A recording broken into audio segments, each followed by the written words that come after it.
Em nome do Pai, do Filho e do Espírito Santo. Santo Anselmo, Santo Agostinho, rogai por nós. Meus amigos, continuando os nossos encontros sobre a história da Igreja, nós estamos falando nessa fase inicial dos preparativos para a vinda do nosso Senhor. Os preparativos do ponto de vista históricos, políticos, sociais e filosóficos, né? Como Deus preparou o mundo para o advento de nosso Senhor Jesus Cristo e para o advento da Igreja, né? Nós lemos na aula passada o texto de Gálatas, de São Paulo aos Gálatas, capítulo 4, verso 4, que nos diz: quando chegou a plenitude dos tempos, Deus enviou seu Filho, nascido de mulher. Como dissemos naquele encontro passado, esse texto nos traz a ideia de que Deus, como o Senhor da história, como o Senhor do mundo, como o Senhor de todas as coisas, Ele preparou o mundo para o advento de nosso Senhor Jesus Cristo. Ele preparou a civilização, Ele preparou o mundo, tanto no aspecto político, quanto no aspecto religioso e como no aspecto social. No encontro passado, nós falamos da contribuição do povo judeu preparando o caminho para a vinda de Cristo, né? Através da crença monoteísta, da moral judaica e da noção de um Messias que havia de vir. Hoje nós vamos falar de outra civilização. Nós vamos falar da Macedônia, né, da civilização grega e de sua contribuição para esse grande evento que foi a encarnação, que é a encarnação, a vinda de nosso Senhor.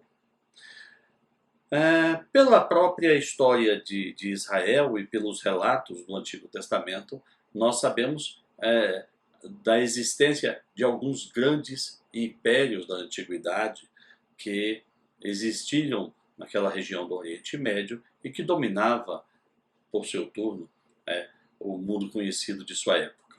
Lá pelo século VIII, nós tivemos a Assíria, né, que inclusive vai debelar e tornar extinto o reino do norte de Israel. Depois da Assíria, nós tivemos um outro grande império, que foi a Babilônia, de Nabucodonosor. A Babilônia depois caiu com a chegada de um terceiro grande império, que foi a Pérsia, de Ciro o Grande, Dario, Xerxes, Ataxerxes. Mas lá pelo século IV, meus amigos, lá por volta do ano 350, uma região ao norte da península do Peloponeso, onde hoje é a Grécia, começa a se desenvolver como uma grande e futura potência. E o seu soberano era um sujeito chamado Filipe II, conhecido na história como Filipe da Macedônia. Era a Macedônia que começava a lançar as suas garras, os seus tentáculos e ocupar as terras e os povos do outrora Império Persa. Enquanto a Pérsia começava a cambalear, enquanto a Pérsia do grande Ciro, do século VI para o V a.C., começava a cambalear, no século IV, a Macedônia começava a crescer com Filipe. Filipe não fez da Macedônia um grande reino, mas Filipe fez a preparação para que o seu filho tornasse a Macedônia um grande império da antiguidade. E esse filho de Filipe II da Macedônia é Alexandre o Grande. Alexandre educado por Aristóteles e filho de um gênio militar que é Filipe, aprendeu como governar, como expandir e como conquistar povos. E Alexandre levou as fronteiras da Macedônia a todo o mundo conhecido. Conta uma lenda que quando Alexandre chegou na região do Himalaia e não se sabia o que existia depois do Himalaia, lhe foi dito que não havia mais mundo para conquistar. Então ele chorou de tristeza porque ele já tinha conquistado o mundo todo de sua época. A Macedônia e essa civilização helênica, grega, que ela carregava, dominou o mundo não apenas sob o aspecto político e militar, mas, sobretudo, pelo aspecto cultural. Alexandre, apesar de ter tido uma vida muito breve, morreu por volta dos 33, 34 anos, ele fez com que a Macedônia transformasse o mundo e fez com que o mundo absorvesse a cultura grega, a forma de pensar grega, a forma de agir, o idioma grego. Então, ele impôs ao mundo todo muito mais do que uma dominação política e militar. Isso a Babilônia, a Pérsia e, antigamente, a Assíria fizeram. Mas Alexandre fez mais do que uma conquista militar e política.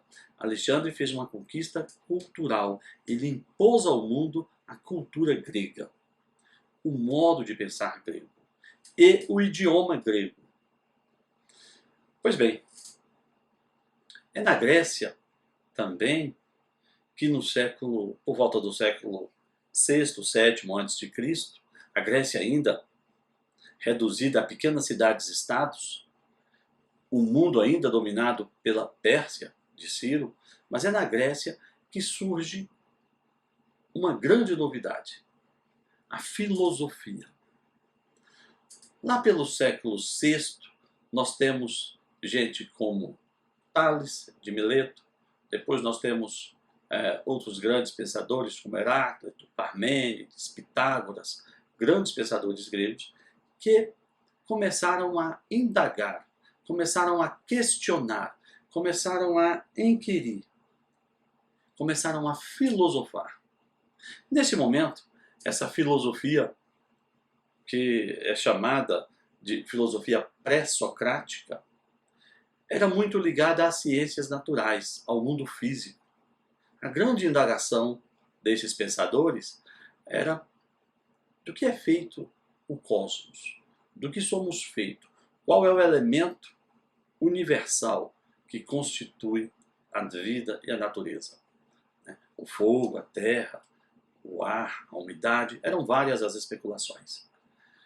É verdade que eles não foram muito além disso, mas eles inauguraram algo que era precioso naquele tempo. A capacidade de argumentar, a capacidade de questionar, a capacidade de pensar e de simplesmente não aceitar as coisas como elas são apresentadas. Então, a primeira grande contribuição que a filosofia grega traz, ou que a civilização grega traz, é a forma de pensar. E é curioso, veja só, eu estou falando que a filosofia grega nasce ali pelo século VI a.C., antes mesmo da Macedônia se tornar uma grande potência. Pois bem, mas, curiosamente, ou melhor dizendo, providencialmente, quando o Filipe da Macedônia começa a construir, preparar a Macedônia para ser o grande império que dominaria o mundo, ali por volta de meados do século IV a.C., o que nós temos é que a filosofia grega dá um salto qualitativo. Surge um pensador chamado Sócrates. Sócrates tem um aluno que lhe sucede na condição de grande pensador, de grande filósofo, que é Platão, que por sua vez tem um aluno que lhe sucede também, que é o Aristóteles. Aristóteles já vem a ser o preceptor, o professor, o formador de Alexandre, filho de Filipe da Macedônia. Esses três personagens, não é? Sócrates, Platão e Aristóteles, eles dão uma guinada na filosofia grega, porque eles mudam o eixo do pensamento. Em vez de considerar, de inquirir, de perguntar do que é feito o mundo, do que é feita a natureza, do que é feito os seres, eles passam a indagar qual é o sentido da vida, qual é o sentido da existência do ser humano, o que é a verdade, o que é o bem, o que é o belo. Então, essa guinada, essa capacidade de refletir sobre si mesmo, muda a história da filosofia, e por isso nós costumamos chamar de filosofia pré-socrática, né? Aquelas primeiras indagações acerca da natureza, e a filosofia socrática, ou pós-socrática, né? Com Sócrates, Platão e Aristóteles, porque eles começaram a indagar acerca do homem, a condição do homem sobre a terra, a finitude, o além-túmulo. Né? Um dos grandes momentos da filosofia grega, nos é narrado por Platão, é o momento em que Sócrates, condenado à morte por supostamente corromper a juventude, é condenado a beber veneno, a beber cicuta, como pena de morte. E na tentativa de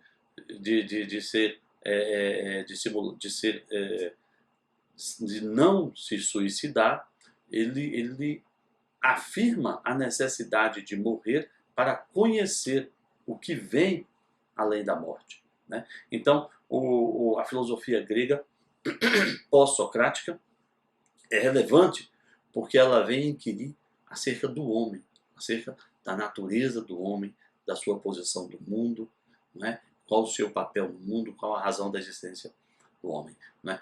Essa capacidade de refletir sobre a vida e sobre o homem vai ser fundamental depois, quando chegar a pessoa de Jesus Cristo, quando chegar o cristianismo e começar a falar, né, sobre conceitos como verdade, como vida, morte, salvação, eternidade, divindade, razão da existência do homem sobre a terra. Então, observe que o modo de pensar grego, a especulação filosófica grega, vai ser muito importante para que o cristianismo possa ser divulgado e construído como doutrina. Né? Então veja que existe uma relação muito grande entre essa capacidade argumentativa dos gregos e o surgimento da igreja, que vai acontecer ali 300 anos depois de Aristóteles. Mas além da questão da filosofia, os gregos também, a Macedônia também tinha uma outra questão muito relevante, que era o idioma. Um idioma fácil de falar, né? Fácil de ser aprendido e ensinado, né? Uma grafia relativamente lógica e que se espalhou por todo o mundo conhecido. Né? Veja, por praticamente todo o mundo conhecido de sua época, o idioma grego era conhecido das pessoas. Isso vai fazer também muito mais fácil a transmissão do evangelho mais tarde. Né? Quando São Paulo realiza aquelas 3 grandes viagens missionárias, ou quando os apóstolos se espalham pelo mundo para divulgar o evangelho, o que você observa? Em qualquer lugar, ou em todos os lugares por onde eles passarem, com muita certeza eles encontrarão pessoas que falarão grego, e eles poderão assim anunciar o evangelho no idioma que dominava praticamente todo o mundo conhecido. Então, os gregos contribuíram, a civilização grega tem uma contribuição relevante nessa preparação do advento de Cristo e do surgimento da igreja, quando você considera que são eles quem iniciam o hábito saudável de especular, de conhecer, de inquirir, de perguntar, né, de filosofar. Não só sobre os elementos da natureza, sobre o cosmos, mas sobretudo sobre o homem, sobre a razão da existência do homem, a sua origem, a razão de sua existência, o seu destino, a vida após a morte. Né? E mais um pouco, Alexandre, o grande arquiteto deste Império Grego, como eu disse, ele morre relativamente jovem, ali pelo ano 323 a.C. Mas o Império não cai necessariamente. O Império grego ele é dividido entre os generais de Alexandre. Né? Os seus generais dividem os seus impérios, porque Alexandre só tinha um filho, e esse filho morre ainda criança. E nós temos aí a perpetuação, ou melhor dizendo, a continuação da cultura helênica, da cultura grega, sendo imposta ao mundo, algumas vezes é verdade, até de forma forçada, né, a mano militare, como aconteceu no Império Seleucida, com o rei Antíoco Epífanes IV. Mas esse período que vai mediar entre o ano 320 e o ano 40 a.C., esses 200 e poucos anos aí, será o chamado período helênico, ou será o helenismo. O helenismo porque é o período em que a cultura grega será imposta ao mundo, a forma de pensar grega, o idioma grego será imposto ao mundo pelos sucessores, pelos impérios sucessores de Alexandre o Grande. Isso, de certa forma, tem alguns aspectos negativos, mas de algum modo isso vai ser positivo, por exemplo, para o advento da igreja, porque quando os apóstolos saírem a pregar, eles encontrarão um mundo falando praticamente um único idioma, um hábito, uma capacidade de reflexão sobre a vida, sobre o sentido da vida, né? Isso vai tornar a divulgação do Evangelho de uma maneira mais clara. Eu sugiro que você possa ver um exemplo prático dessa contribuição grega no livro de Atos dos Apóstolos, né? No capítulo 17, nos versos 16 ao verso 34. Atos 17, 16 ao 34.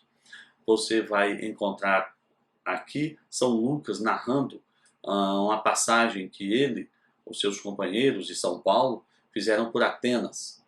Né? Nada obstante estarem aqui sob o Império Romano, a cultura grega ainda era muito preponderante. E São Paulo discute e prega aos atenienses a novidade do Evangelho, não é?